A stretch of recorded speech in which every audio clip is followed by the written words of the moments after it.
Welcome to the Reality Revolution. I'm your host, Brian Scott. Today, I wanted to read a very fascinating writing from Don Elkins in his book, The Secrets of the UFO. There is a chapter called A Solution to the Mystery of the UFO that I found incredibly revealing. Don Elkins was one of the three people that were involved in the raw contact, which created the law of one material that I have discussed multiple times on the podcast.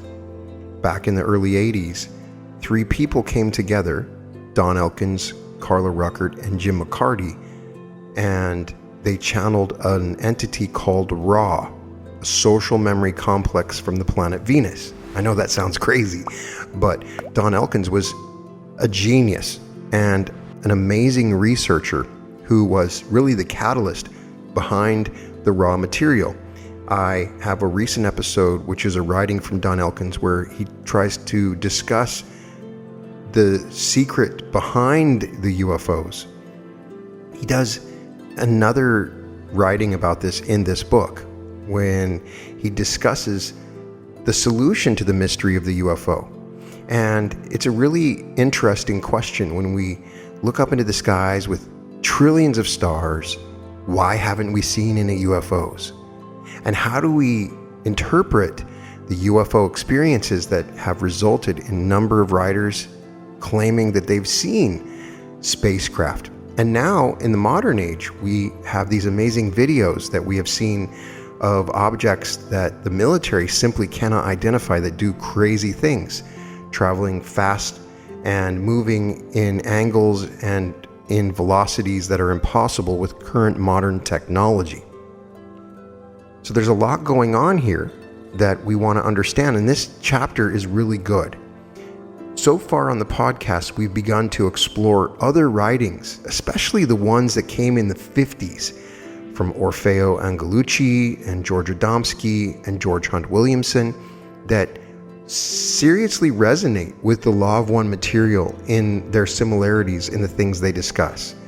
They discuss things like fourth density and use terms like the Wanderers, and even discuss Orion. So the reason I found that fascinating is that when you go back and look at the way this material was evaluated, it was very critical.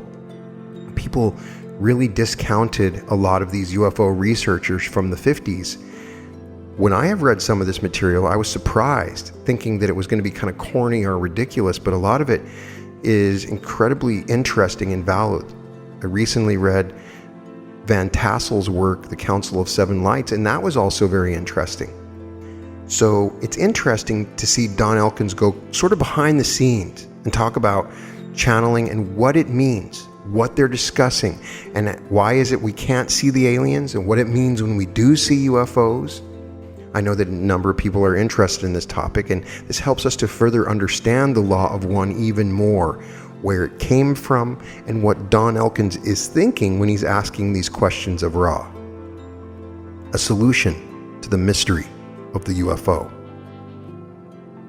Elkins begins by saying in the 1950s, there were many contactees who wrote books, gave lectures, and in general profited from their alleged private liaisons with extra-terrestrials. The most well-known of these contactees include George Adamski, Orfeo Angelucci, Major Wayne Aho, Truman Betherum, Dan Fry, Howard Menger, George Hunt Williamson, and George Van Tassel. Serious UFO researchers of this period tended to feel considerable animosity towards those contactees because they confused and polarized public opinion. Most scientifically motivated researchers did not and do not feel that these contactees were anything but either charlatans or self-deluded crackpots. I avoid this judgment and include the data from some of these sources. Historically, it is the exclusion of data such as this that has at times inhibited science. I may point out here, there is a great distance between the accepting of data and the eventual weighing of it. I've carefully read the material published by the contactees and have become personally acquainted with several of them. The 20 years have passed since the first contactee flurry have produced a plethora of new contactees around the world. However, because of the lack of respectability accorded to the first avowed contactees, the newer ones have tended to keep the contacts to themselves, except for reports to one or the other of the UFO investigative organizations.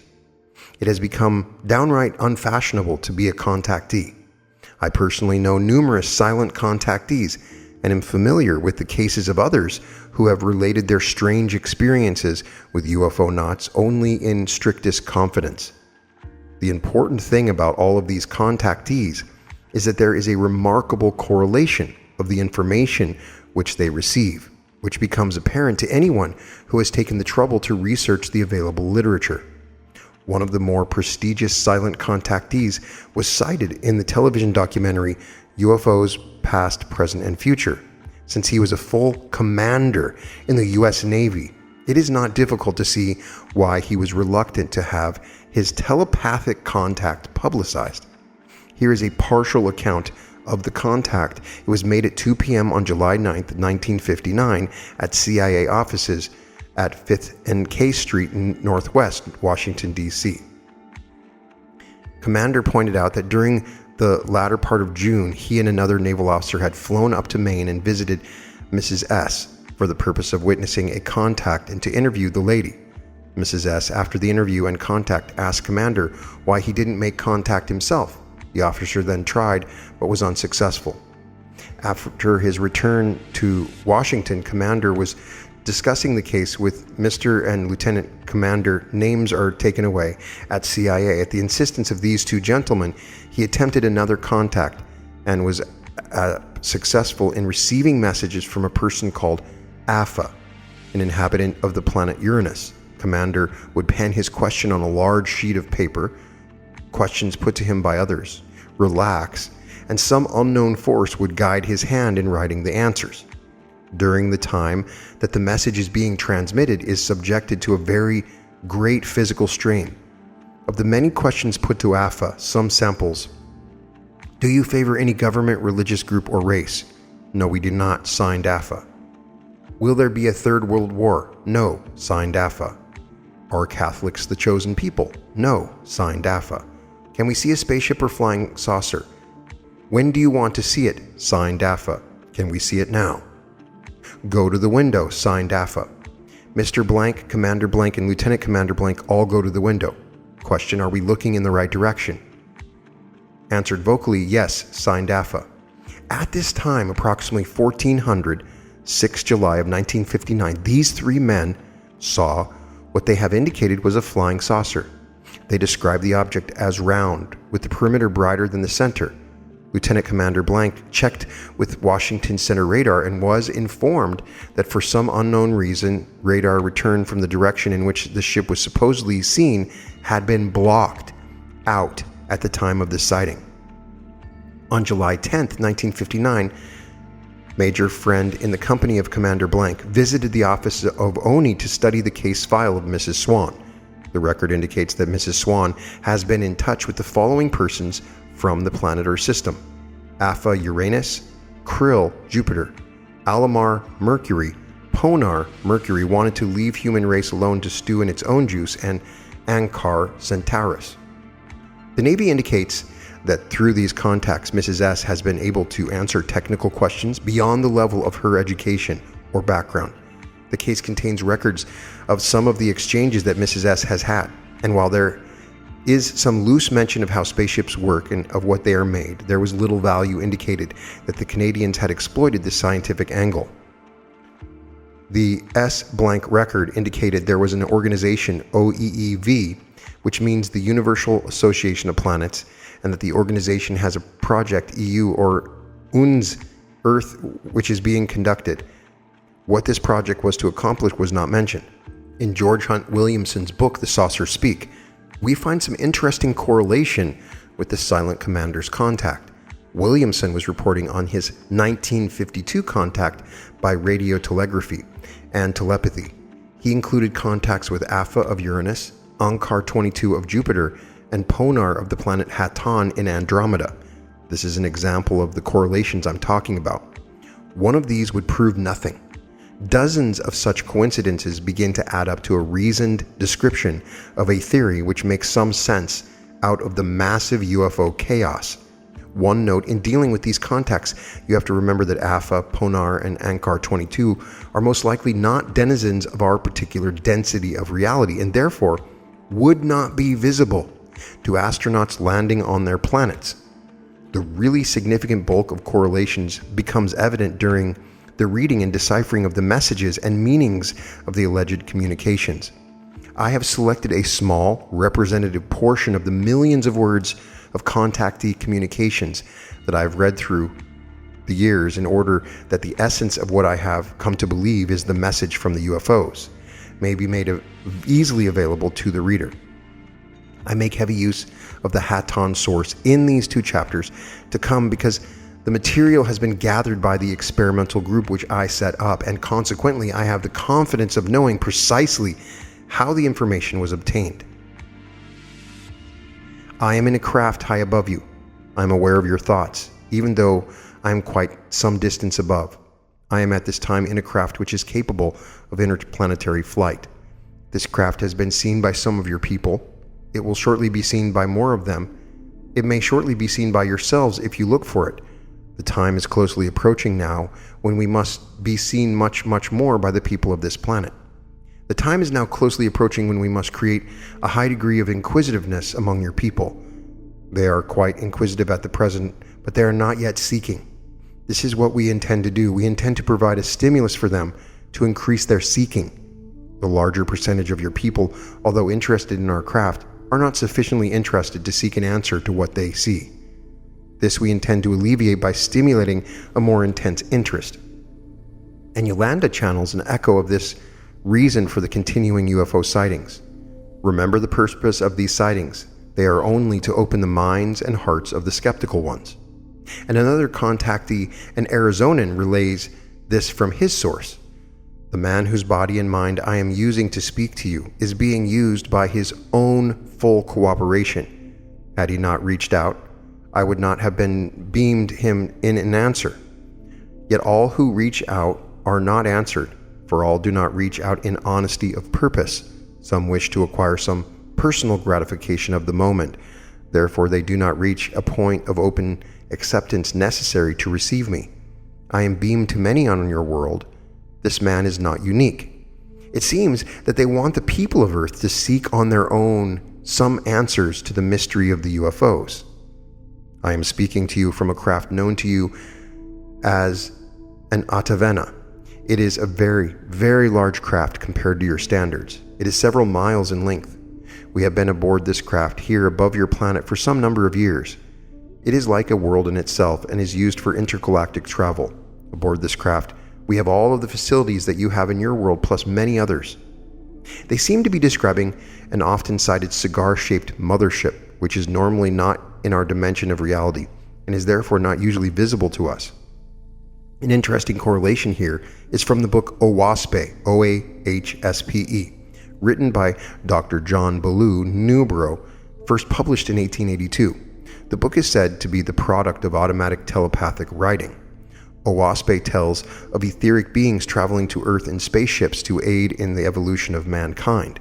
One type of ship mentioned by them is the Atavan. Here is more about Oahspe's ships and their purpose. As I taught corporeans to build ships to traverse corporeal seas, so have I taught Etherians to build vessels to course my Etherian seas. As I bound the corporean that he could not raise up in the air above corpore, save by a vessel, so created I my heavens for the spirits of men, that by manufactured vessels they might course my firmament. Go build me an avalanza capable of carrying 3,000 million angels, with as many rooms capable of descent and ascent, and east and west and north and south motion, and prepare it with a magnet that it may face to the north whilst traveling. And in the same time the descending stars of other gods and goddesses, the Etherian ships from far-off worlds, were drawing nearer and nearer, and on every side the firmament was as if alive with worlds on fire. Another telepathic contact states, we are thousands upon this ship number 1235. 2,353 persons to be exact. We are not persons exactly as you see persons, but we are of the different dimensions, different planets. We congregate on this etheric ship, which is the size of a city, as you understand it. It would be to accommodate the comings and goings. The purpose of this ship in orbit is to stimulate and to work with all those who are being trained to be key light centers in the Western Hemisphere of the Earth. This is a more specific description given by a channel in a Miami light center group called the Mark Age Metacenter. And how long has this type of help been coming our way?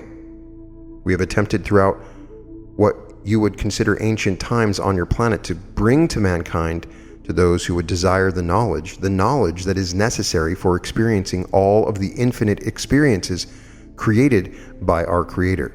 Some of those who dwelt upon this planet in the past have accepted these teachings and have benefited from them, benefited far beyond anything that could be imagined by those who are not experiencing the benefits.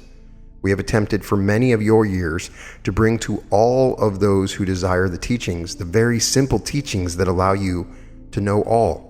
However, these teachings have not been understood very well. Question: how long have they been coming into our atmosphere? Answer: for thousands and thousands of years. Question: what is life like on your planet as compared to our life? Life on our planet at one time was much like that upon planet Earth. However, at this time, our entire population of sentient beings has developed into a completely unitary and combined ability of each brother of the planet known as Haton. The combination is so strong that we are able to do many, many things. Feeling and being as one, we are seeking as one, and as our seeking has led us forward, we have found our way to be pointed directly at service, ever-expanding service to all parts of the creation. And as our service has been needed, whereas before we were not capable of discovering the means to perform the service that we saw as our service, in this manner we have developed abilities which you may call miraculous. We have the ability to transcend what you know as time and space. We have access in a conscious manner to knowledge of which you have access only during meditation in a subconscious manner. The freedoms which we enjoy, my friends, are there because we have begun to see that we are all one. Realization is all that is between planet Earth and the planet Haton. On your planet, as on our planet, each blade of grass is alive with the knowledge of the Creator. The winds sing His praises. Trees shout for joy in the creation of our infinite Father. If you are not able to see the Creator, my friends, it is a matter of seeking and seeking and continued seeking. And then, my friends, you'll begin to realize and to understand that the creation of the Father is all around you.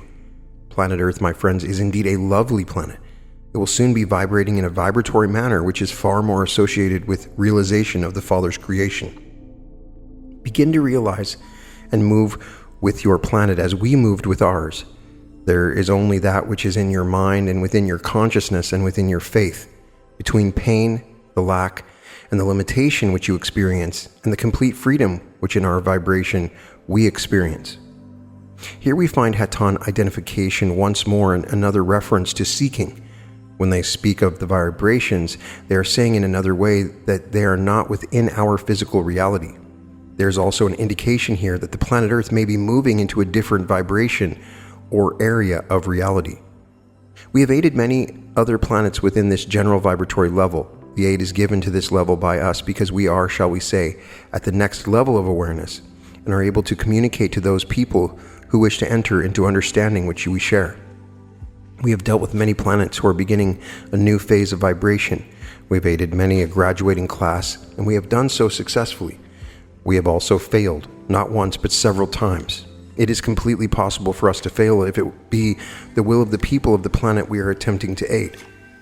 We come because we feel the desire that brings us here, and we give what aid we can to those who wish it. Our thoughts are available to those who desire them. However, we attempt to do this in such a way that no individual is ever in a position where he cannot accept or deny our thinking as he so pleases. Those who are vibrating within the level that will appreciate the information that we give surely recognize that which is truth. At the present time, we are far behind where we had hoped to be at this point while helping planet Earth. We had hoped to have been much more successful at reaching the people of this planet. It is possible there will be a smaller graduation than we had hoped. The reference to a graduation concerns the transition from our present reality to the reality in which many of the UFOs normally exist, one which is a comfortable environment for our higher bodies. These graduation and transition references are found in many and various places. Our purpose in coming at this time is to help speed up these reactions so you'll be prepared for the changeover in the Earth's frequency. This is taking place over a number of years. Many of your people are being affected mentally and spiritually in a discomforting way, and some of them in a very spiritual way. The program that is in operation is to prepare the Earth for a major rise in consciousness to what you call Christ awareness, but what we term the communication with universal energy. They are making themselves known to the world as a whole to lead mankind thereby into a new age as the Earth enters the most intense vibrations of Aquarius. To sum up just what flying saucers are, we would say that they are mechanical devices intelligently controlled by men like ourselves. These men originate from many planets and planes, and although they are different from one another in spiritual evolvement, they are banded together in an interplanetary brotherhood or confederation of solar systems in this area of the universe. The purpose of this organization is to aid their brother man on the planet Earth as the new age dawns. The saucers constitute the host, which is the forerunner of the promised second coming of the elder brother. The origin of the saucers, however, is not the important consideration, but their mission is. The most important reason for their visitation to Earth at this time is that our whole solar system is at this time in transit into a new area of space, a new density, and that this is changing the vibratory rate of the nucleus of every atom in our planet, raising it to a higher frequency. Question: why do they come here? What is their purpose? To try and awaken within us a yearning for higher understanding so we can help ourselves in preventing any further destruction of our planet, which could conceivably have a bad effect in our solar system. It is about time we grew up as a humanity. Of course, UFO sources are not the only ones to sound the graduation theme. The book of Revelation in our Bible discusses it in detail, as do the Edgar Cayce readings and that odd book Oaspe. In Secrets of the Andes, a contactee entity called Aramu Maru says, "Upon the horizon Armageddon is shortly to come to pass." Occult analysis of the Great Pyramid at Giza seems to predict a transition period, as do the ancient predictions of Nostradamus. These references to the end of things as they are certainly not a new thing. We devote a chapter to this subject later. For now, I'll just say that basically the theory has all of us moving into a new area of space, a new vibration. It will be higher vibration. The higher body of each of us will be our basic body, just as the physical body is here. This higher vibration, in which many of the UFO nauts already dwell, allow for a much more direct control of the environment by mind. Back in the 50s, contactees were talking about the time in the near future when telepathy, telekinesis, and other paranormal abilities would be commonplace due to the advance of our solar system into the higher vibration space. As G.H. Williamson's contact brother Philip put it, "The messenger shall come unto you, even as it was in the days of Pentecost, and the living tongues of fire shall descend upon you. The gifts of the Spirit will come unto you, and some shall manifest the gift of healing, and some the gift of tongues or discernment, and the others." Man has the capacity to express the full spectrum of creation in all the variations and harmonies of the divine thought, for man was created as a creator. He has only to learn to express these harmonies from his creator, and there is no end to the extent and the beauty of the expression of life which he can manifest. You are beginning to know things. You are beginning to hear things. You are beginning to sense them and to use mental telepathy. You are beginning to see beyond the physical vision. When you close your eyes, pictures form. Colors that you do not see in the three-dimensional or in the earth plane begin to flash before your eyes. You do not know where they come from because you're going into the fourth dimension. Man has always been in the fourth dimension because man always has contained an etheric body while he lived in a physical body on this planet. But that physical body is now being transmuted into the etheric body, more closely attuned so the etheric body can be the operating or dominant body while on this planet. One can only wonder if the continually increasing number of children now beginning to display these abilities might not be the promised harbingers of the new vibration. So the UFOs are here, they say, for a specific purpose at this specific time. They are like a red alert to our inner self, an alert that it is time for us to remember who we are and why we are here. Behold, a fairer time is with you than any man have dreamed of. Behold, this is a gladness again in the heavens when a host not of earth is seen of all shepherds. We of the Confederation are here, as I have said, in great numbers. We are allowing your people to see us. At present, we are allowing more of your people to see us. You can see us, as this instrument has. I will appear to you in the very near future. I will be seen in your skies. It is only necessary that you continue in your seeking. You see, my friends, it is truly written that in order to find, you must seek. That is the scheme of things at this time. All of our efforts have been directed towards fulfilling this simple phrase, seek and ye shall find. Why do you think we have been so elusive? This was wisdom, my friends, that it is necessary to seek in order to find. You will understand this wisdom if you think about it. It is a very old and tried system of producing an increase in the awareness of an individual, for only he himself can produce this increase in awareness. We cannot impress it upon him, but he can very easily increase his awareness many-fold. But the seeking is necessary. And we will always continue to learn, for take away curiosity and take away the thrill of living and seeking, and man could not exist. These would not even be creation, so we shall never reach the end of that road. We shall always seek. Boiling this basic desire of the UFOs to help us down to a workable plan seems to entail, first of all, the requirements that the UFO knots have a great deal of patience. They want to help us without pushing us around. In advertising jargon, one could say that they're giving us the soft sell of all time. I'm aware that many of the people of your planet consider that we have wasted too much time in our attempts to awaken the slumbering population of your planet. We would greatly prefer to act much more rapidly, but the speed and the degree of our activities must be regulated not by us but by you. The acceptance of us by the total population of this planet is the only governing principle that controls our activities. We will very shortly increase these activities. More and more of our craft will be seen by the people of your planet. This can be done because they are willing to accept us. We will do this in order that their curiosity will be stimulated. This curiosity will then lead them to seeking the truth of our presence. This truth is what they desire, even though they do not consciously realize it. Give help without obligation. Lead without dominating. This is the mystic virtue. The UFO nauts report they have quite a bit of experience at making contact with populations such as ours. Their technique seems to be gradually acclimatizing the people of this planet to their presence. From the days of the first widely publicized sightings in the Orson Welles historic radio broadcast of the War of the Worlds that caused such panic, we've come to a time when there is a high degree of acceptance of the UFOs among young people, with little indication of fears of attack. We may think that, okay, if they really are here, they should get on with it, land, make contact now. But in the light of their statements about the speed of their actions being regulated strictly by our acceptance of them, we can begin to understand their elusiveness. For though the young do tend to accept them, many of the rest of us do not. Also, we occasionally find indications that their lifespan does not have the limitation of ours.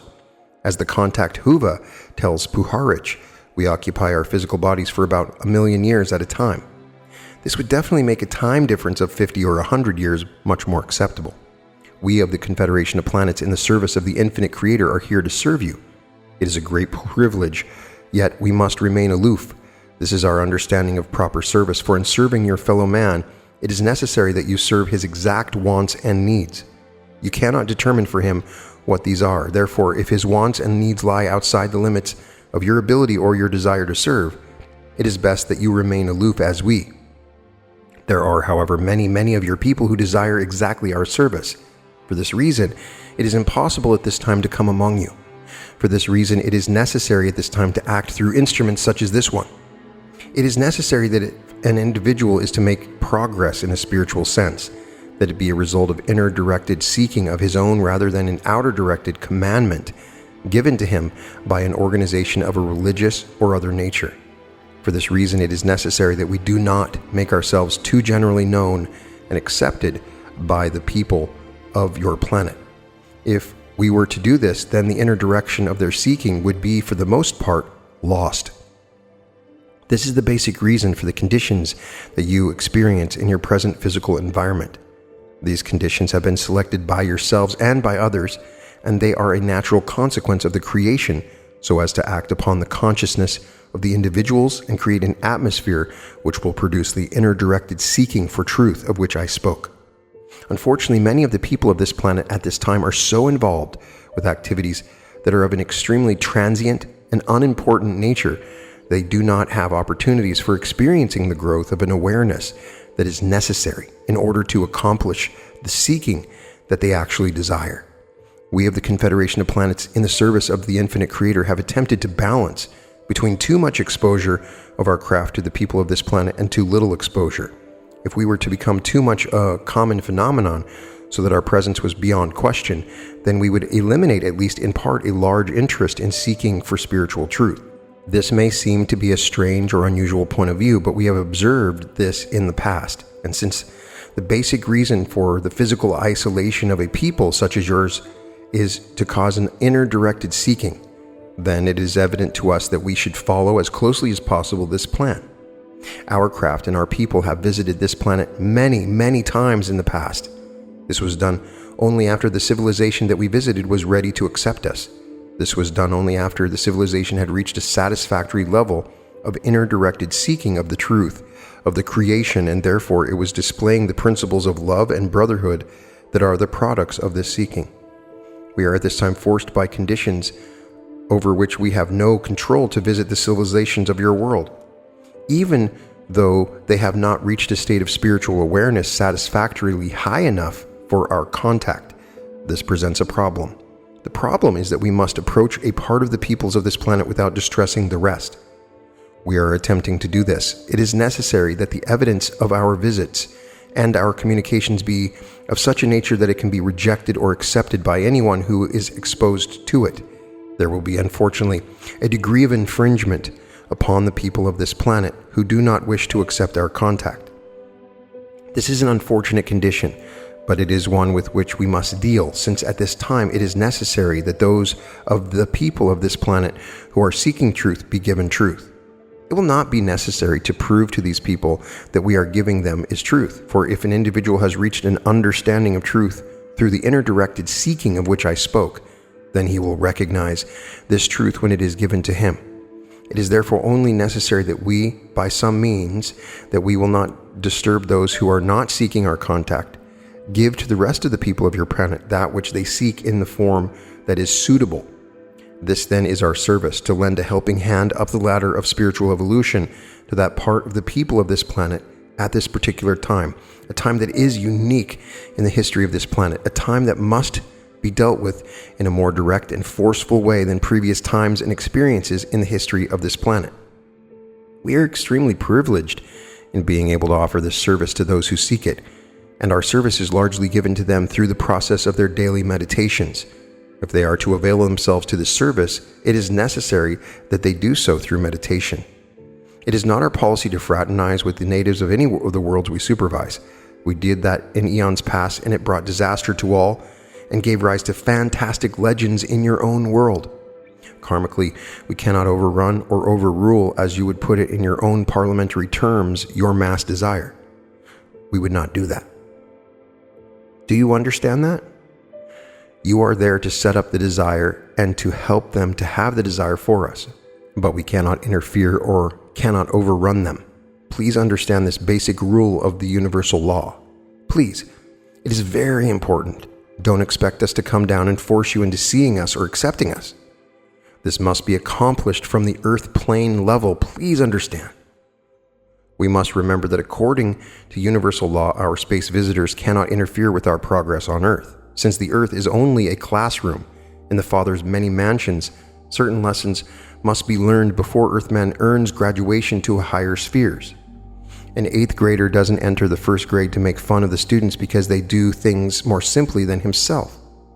Likewise, spacemen aren't going to step in and dictate to us. They're going to let us learn our lessons in our own way, even though they will undoubtedly be painful lessons, for the history of the Earth has proven this to be always true on this sorrowful planet.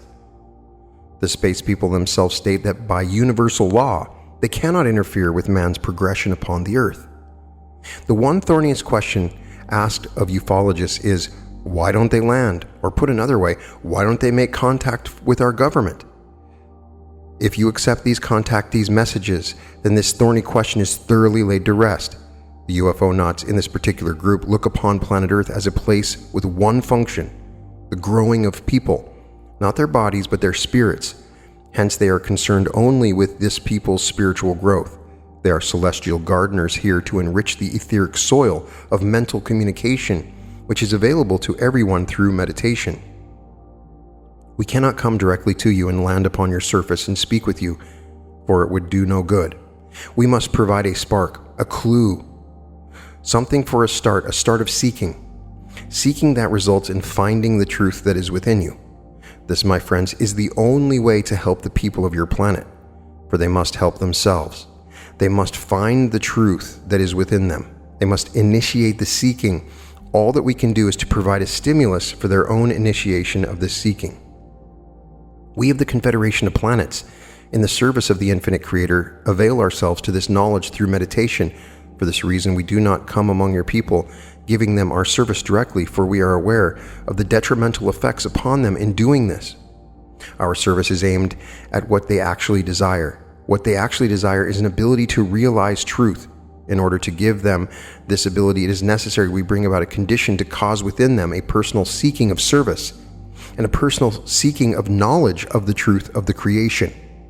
Only through this process can they understand the truth that is within them. It is something they cannot be too effectively given to them in an intellectual manner. Allow people to read transcripts of these transmissions only when they ask, and only if they ask, never at any other time. We cannot stress this enough. Never force either our or your opinions on anyone. People will come to you when they're ready to accept what we have to say. Each man, and hence each world, must learn the lesson and make its own progression. They look upon us as younger brothers whom they love dearly, but whom they know must solve their own problems in order to learn the lessons well. Growth and progress are individual matters. The way may be pointed, but each must travel it for himself. He may choose to travel the main highways, meetings, and mastering the lessons brought by each moment, or he may choose detours. The choice lies with each one alone. At this point, we can see fairly well the reasons that the craft are here according to the contactee messages. The UFO nuts want to help us, if we want to be helped, by sharing with us their philosophy, if you will, or their concept of truth, or call it their religion if you must. I personally hesitate to use any of these terms, but especially the term religion.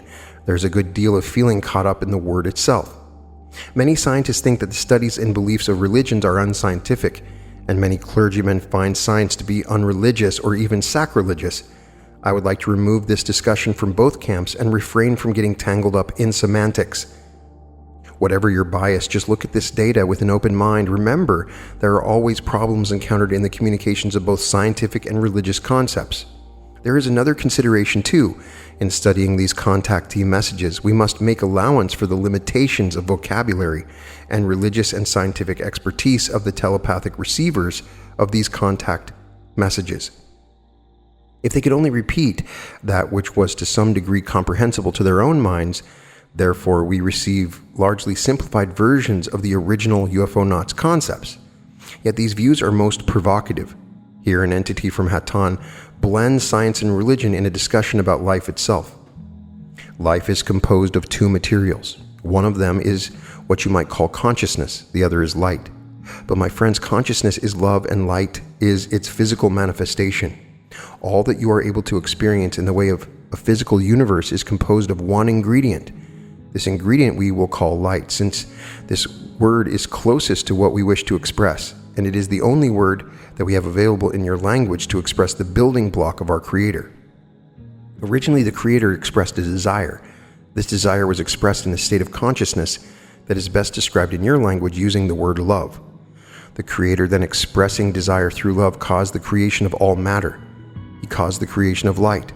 This light was then formed in its infinite configuration in the infinite universe to produce all the forms that we experience.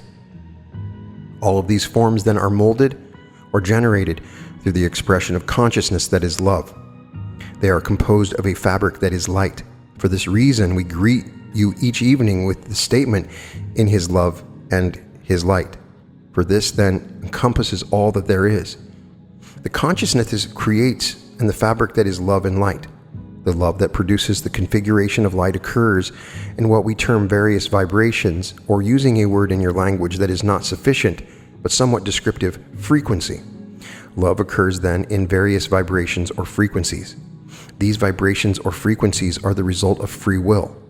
When the Creator produced this original concept, the concept included the gift of freedom of choice to all of the parts that He created.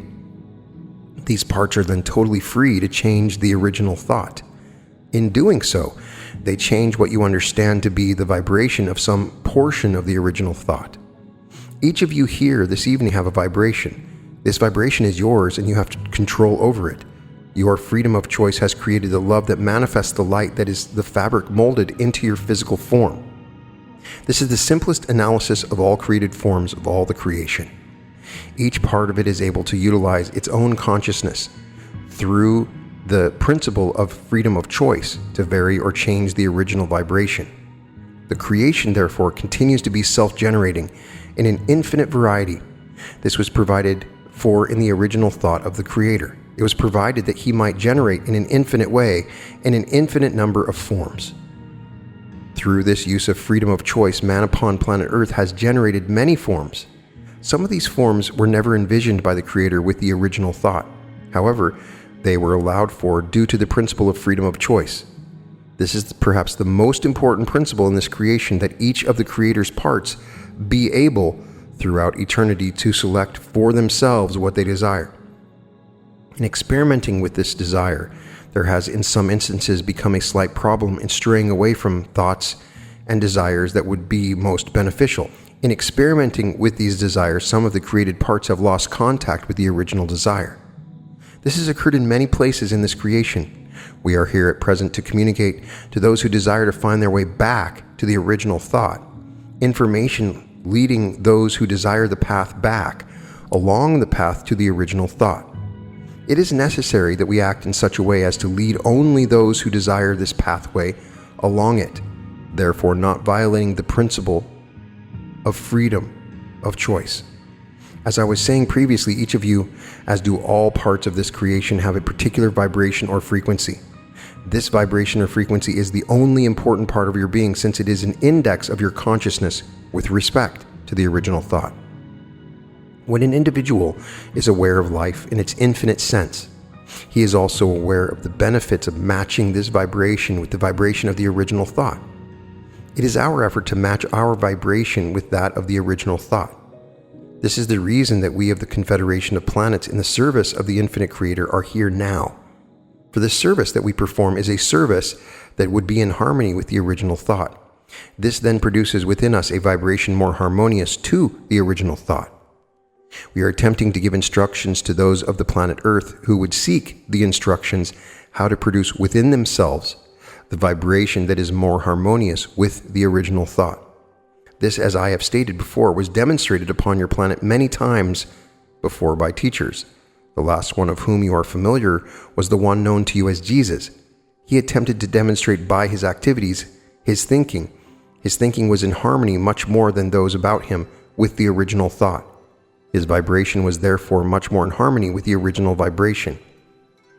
For this reason, he was able to work what were called miracles. However, the original thought was that all of the parts of the consciousness that were of the original thought should be able to generate by thought and consciousness what would be desired. The man known as Jesus desired and therefore created, since the vibration which he generated was in harmony with the vibration which the Creator used to form the creation. It is only necessary, then, that an individual become in harmony with the vibration that formed the creation in order for him to act within the creation as did the Creator, and as does the Creator. This was demonstrated to you by the one known to you as Jesus. Not only did he demonstrate what could be done in a very small way, but also how to think in order to do this. Unfortunately, man upon planet Earth has misinterpreted the meaning of this man's life. At this time, we wish to point out the true meaning of this man's life. It was desired that those who were aware of his thinking and his activities then followed the example, and as he did, become more in unison and in harmonious vibration with the thought of their Creator. We are here to bring you information and to impress upon you in a non-intellectual way during meditation the idea that is necessary for you to increase the vibratory rate of your real being so that it is harmonious with the original thought of our Creator. Our teachings will be simple, as were the teachings of the one known to you as Jesus. It is only necessary that you attempt to understand these teachings. Understand them in depth. Understanding in depth can be done only through meditation. And then, once these teachings are understood, it will be necessary that they be applied, and that the individual so desiring to apply them demonstrate in his daily activities and his daily thinking the concept that was the original thought, the concept that we have spoken of as being love. We have used this word, as I have said, because it is as close as we can come using language to the original thought. However, this word is a miniature compared to the original thought. The original thought can be obtained in your intellect only to a very small degree. It must be obtained in your total being through the process of meditation. Once this is done, and once your activities and thinking reflect this thought, your vibration will increase. At this time, you will find the kingdom that has been promised to you. It is truly all about you. It is only necessary for you to grow in order for you to receive it. This growth is simple. Spend time in meditation and learn of its simplicity. All exists then in the love and light of the Creator, or to say it another way, all that exists is made of light directed by love. The concepts of love and light are not exact. The space contacts tell us, but they are the most appropriate words available in our language. Here are correlating passages from several other sources which repeat the basic thought. Some use the word love, some word light, and one the word energy, but they are all aiming at the same concept. But until men agree about the principle taught by the collective prophets and principle teachings, you can have no equation by which to work all your difficult problems. The equation is that God is love, and that love is all, and love is the key, or spirit is the force by which all love is possible between men and between planes, planets, and forces of nature. Love is the essence of all creativity. Without love, there would be no life, for it was through love that God received the spark of the idea of creation and conceived the vision of creating man to be a part of him. Attune the frequency of your own individual being nightly, calling upon that being by whichever name you know that being, the Infinite One, God, the All-Knowing One, our Radiant One, to send forth His light to assist you in attuning with those frequencies of light which are being sent forth now at this time into the very core of your own beings. My friends, remember that you are living in a universe of energy. Even you yourself are pure energy. This concept of vibration forming light is in precise agreement with the findings of Dewey B. Larson's revolutionary unified field theory, which he calls the reciprocal system. Larson says, if this is a universe of motion in which matter is a complex of motions, then motion is logically prior to matter. Let's take a look at a further application of the UFO concept that consciousness is prior to matter. The creation was initially conceived by our Creator to be of a property so as to reflect the impressions given to it by man. It was so designed as to express His desires in any way that He chose. There are various levels or densities in this creation, levels and densities that are not yet suspected by your physical scientists. Each of these levels is expressing the desires of those of the Creator's children who are acting within it. Each level or density is moldable or may be acted upon by the thoughts of the individuals within it to a greater or in some cases a lesser extent than that appreciated by those who dwell upon the surface of your planet at this time. It is only necessary to desire an effect to create it. This is what the Creator of us all provided for us. This is not understood at present by the population of the surface of your planet. However, it is in actuality the truth of the creation that they are experiencing at this time. The conditions that you experience in your daily activities are a result of your thinking and the thinking of those about you and others on your surface. And again, thought can be also transmitted on many frequencies. The effect that these frequencies will have in the envelope of your earth will depend on the frequencies of thought. Now you say, what determines the frequency of the thought? There are several things there too. The motive of back of the thought will determine somewhat the frequency Also the type of thought. For instance, thoughts of resentment, of hate, of fear, each has its own frequency, and this frequency has its effect and will eventually seek out the same vibration or level of vibration in the envelope. As this builds up in the Earth's envelope and becomes greater and greater in quantity, it will have its effect upon the Earth. It is interesting to note in the context of these messages that all of the people who are currently able to produce Uri Geller type effects are generally of the opinion that the way they cause the direct alterations in their physical environment is to want those alterations to occur. They desire that the metal change its shape or whatever, and this change happens. I speculate that the mechanism of this bending and breaking of the materials by mind has to do with the mind's affecting an alteration of the basic vibrations or space-time mismatch, which Larson identifies as the most basic building block of the material universe, the photon or light.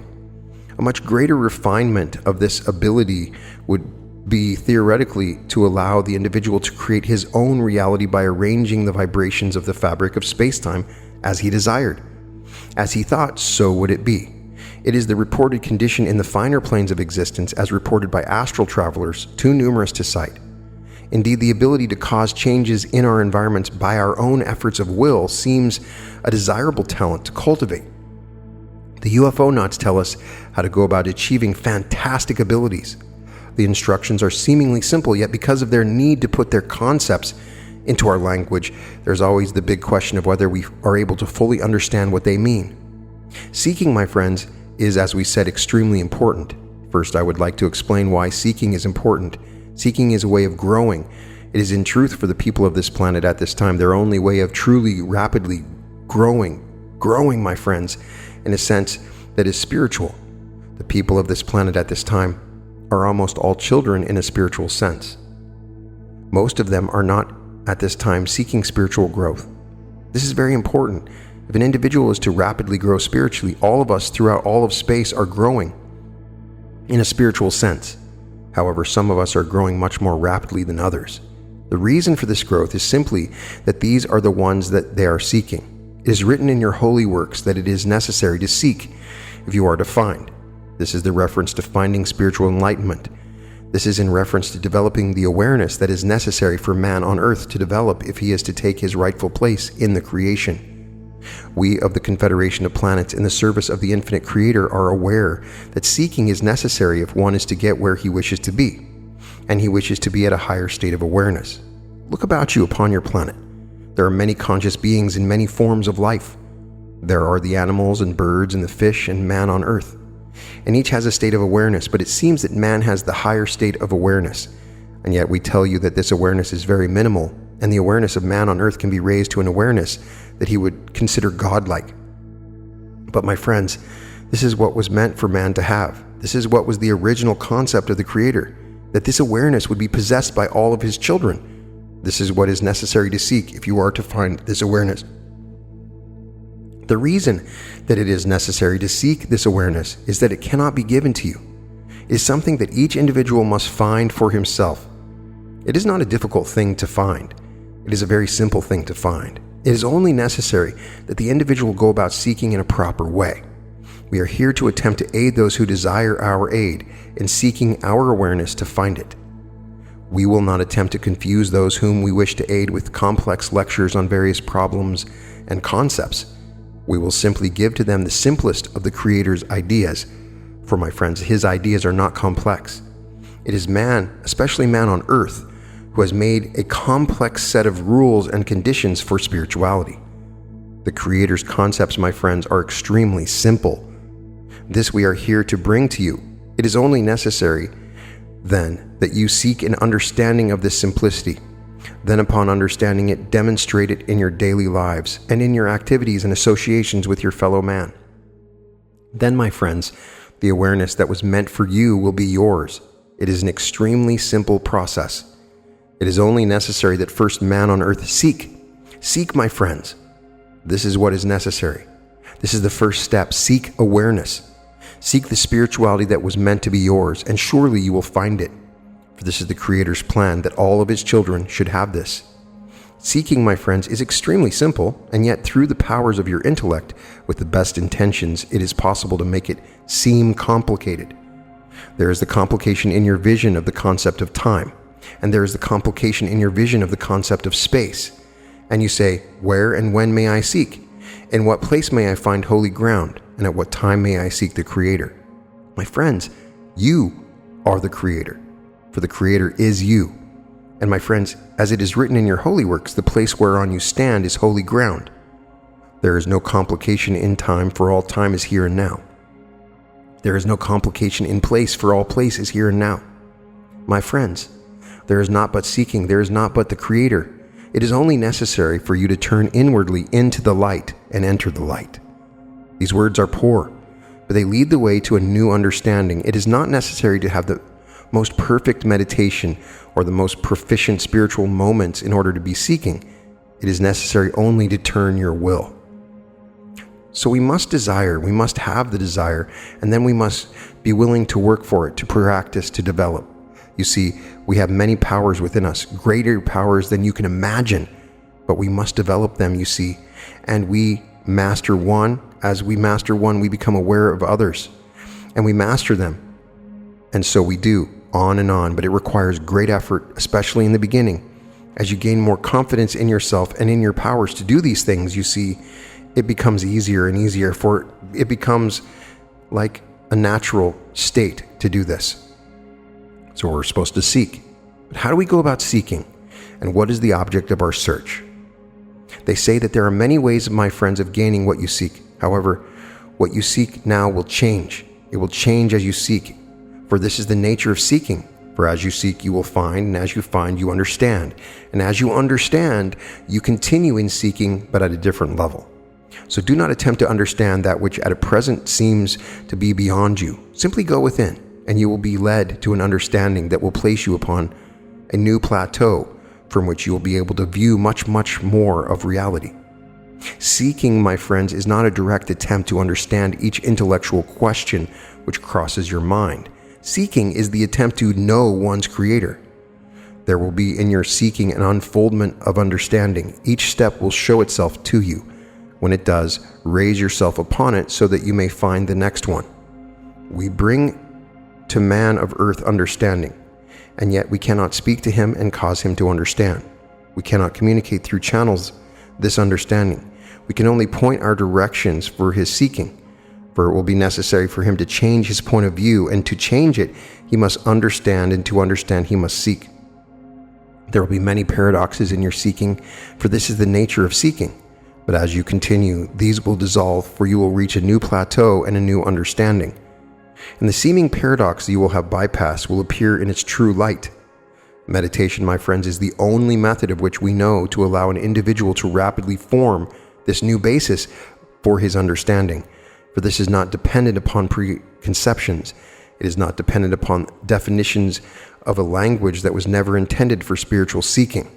Redefine that which you experience. Redefine it through your seeking and through your growing awareness of the creation and our Creator. And then, my friends, you will not question, for you will know, for you will have grown in your understanding. It is sometimes frustrating to be unable to find answers to those questions that seem paramount and directly in the path of your seeking. But these too will fade as you pass them by and become more and more aware of the single truth that permeates all things and answers all questions. We will continue to aid you in any way that we can, but primarily we will point out to you the wonders and the joys of the creation that you experience, and we will attempt to bring to you an understanding that will be the result of your meditation. They realize they cannot really express themselves fully through our words, saying, this is the sad part of their contacting us on this earthly plane of expression, where we are very limited in interpreting mental impressions and meanings into words. But they are not hampered critically by this communication handicap, because they want us to do more than anything is meditate and get in touch with our higher awareness. We should consider the highest state of spiritual harmony, love, and awareness of which we can conceive, and so make this state of consciousness our own personal goal. We should keep revisiting our goal upward as our concepts and realizations of the nature of our Creator grow and blossom within us. How can we seek this higher awareness? The UFO knots refer again and again to a quotation from our own Holy Bible. Ask, and it shall be given you. Seek, and ye shall find. Knock, and it shall be opened unto you. For every one that asketh receiveth, and he that seeketh findeth, and to him that knocketh it shall be opened. Once we begin to come into this higher consciousness, say the Space Brothers, we begin to learn a new way to live, a new way focusing on service to others. Service, my friends, is very natural. It is the way of the Creator. It is the plan of the creation. Everything in the creation is performing a service. The vegetation that is abundant upon your planet performs a service. But your people ignore this. The animals upon your planet perform a service, but this is largely also ignored. The flowers, the very air, the water perform a service, but this is ignored. If it were taken fully into consideration, it would become obvious that everything in the creation is there to perform a service. This includes all the Creator's children. Each of you is here to perform a service. This is the plan of this infinite creation. This is how it works. It is only necessary to understand this, and then all things are possible. Unfortunately, upon the planet that you now enjoy, this principle is not understood.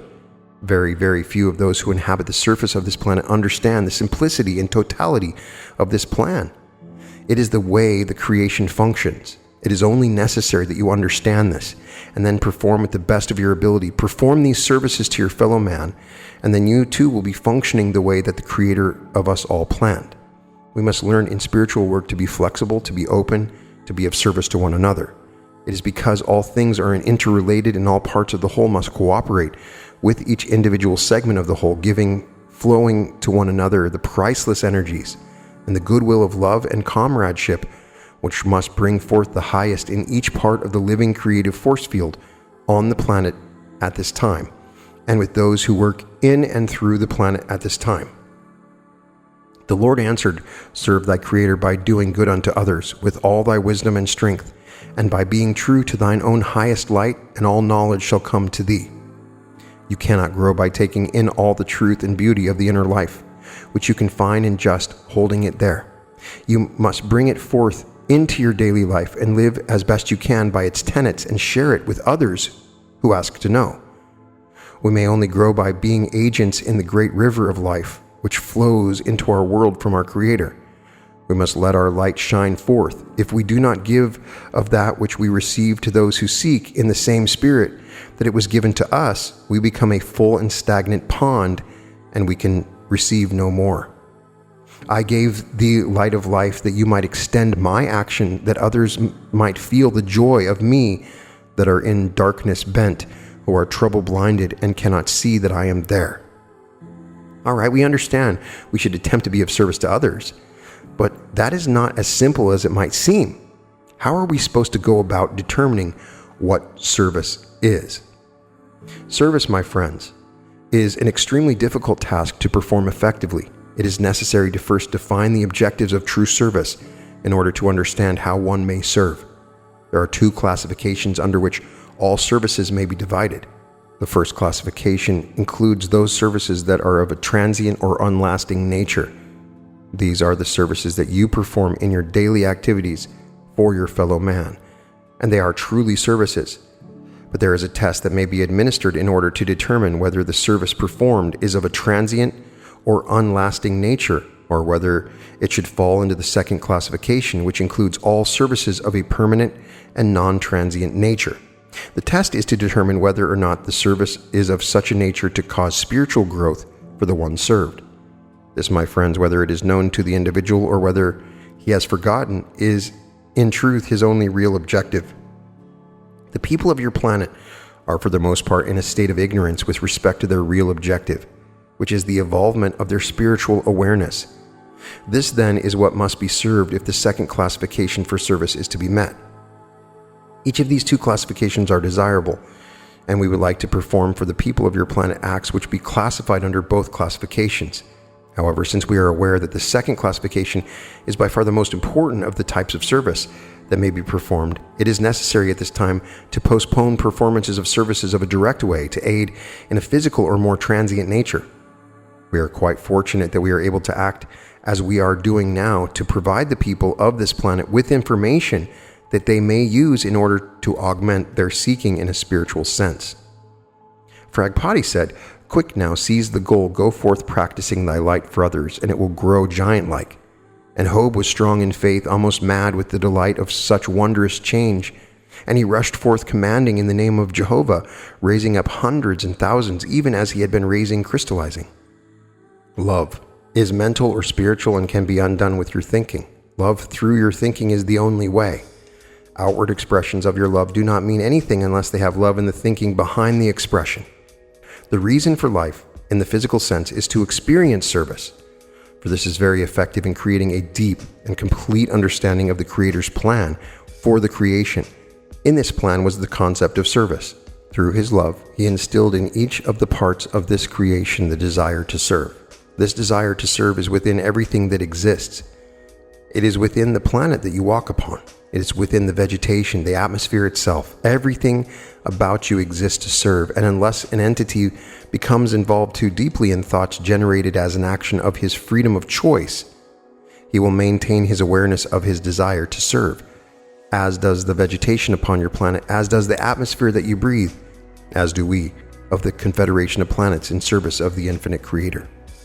This is really your purpose, service to your Creator and your fellow man. For know ye all that whoever aspireth to me shall come to me, but the nearest way for many is round about. Ye being above grade 50 are already more to me and for me than against me or from me, and in equal degree are cast upon your own responsibility.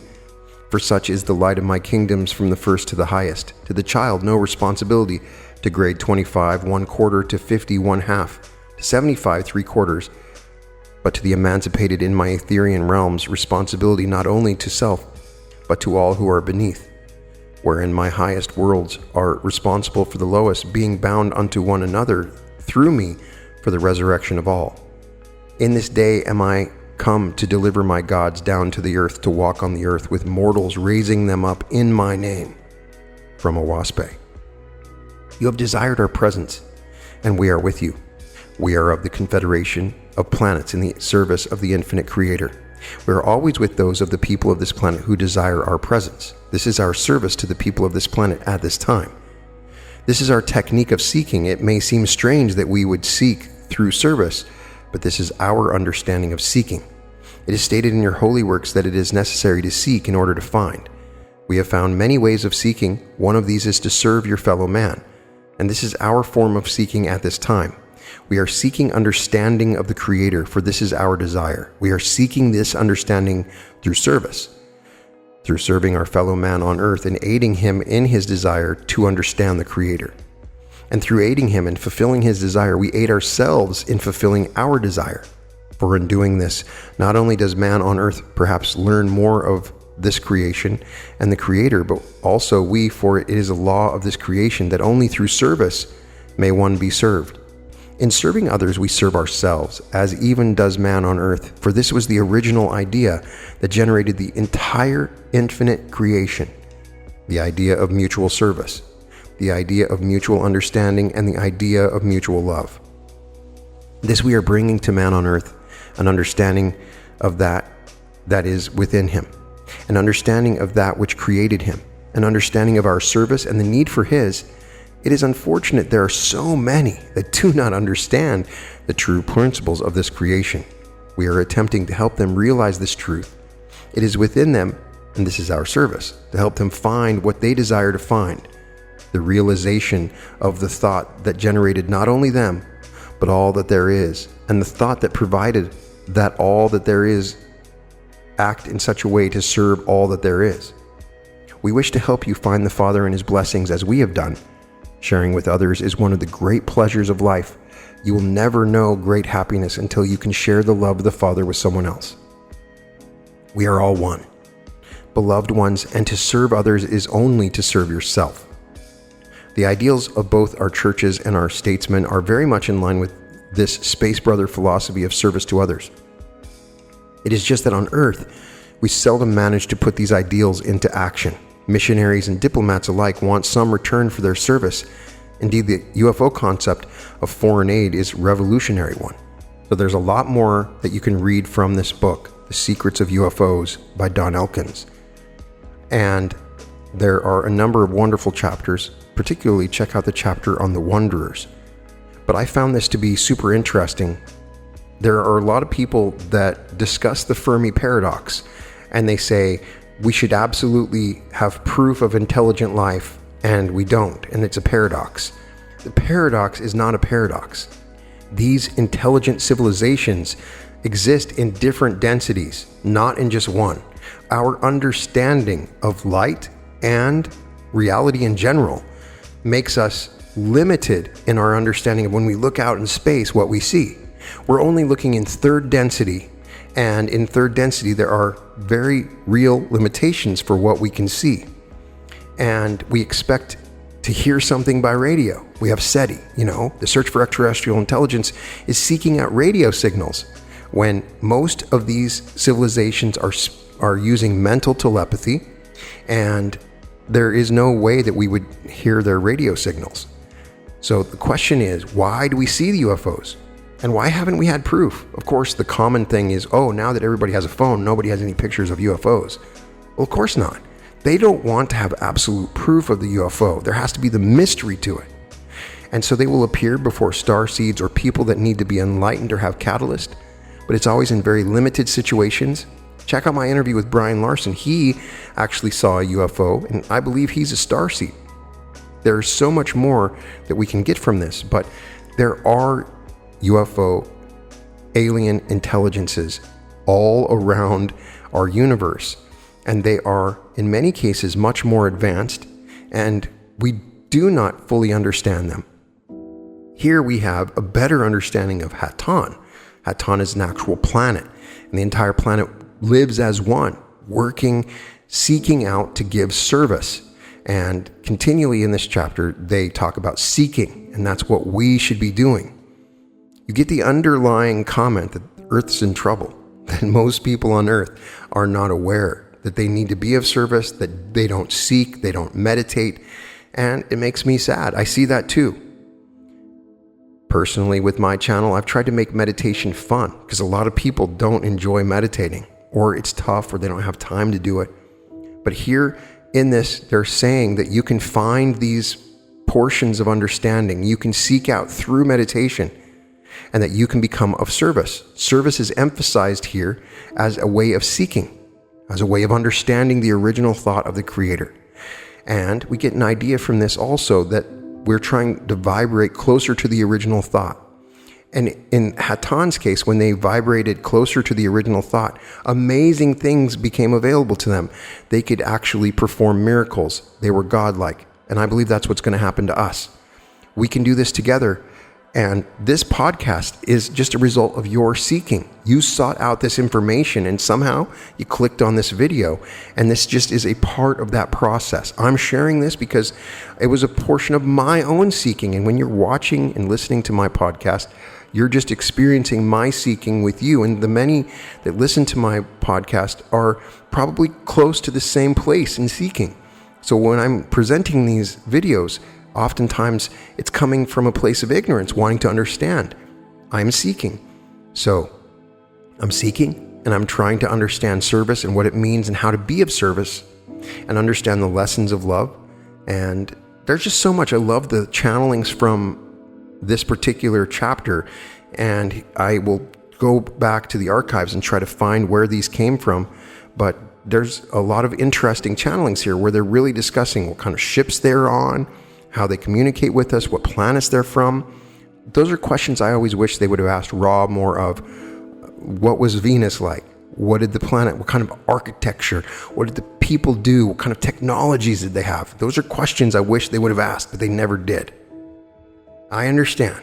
Ra wants to make it spiritual. All of these intelligences that are channeling want to keep it at a spiritual level. But I am curious and I want to know those things. I would love to know what your impressions are of this chapter. If you learned anything more, helped you understand LL research or the raw material, or if you had any revelations from the things I had read. In any case, you can find all episodes of The Reality Revolution at therealityrevolution.com. Welcome to The Reality Revolution.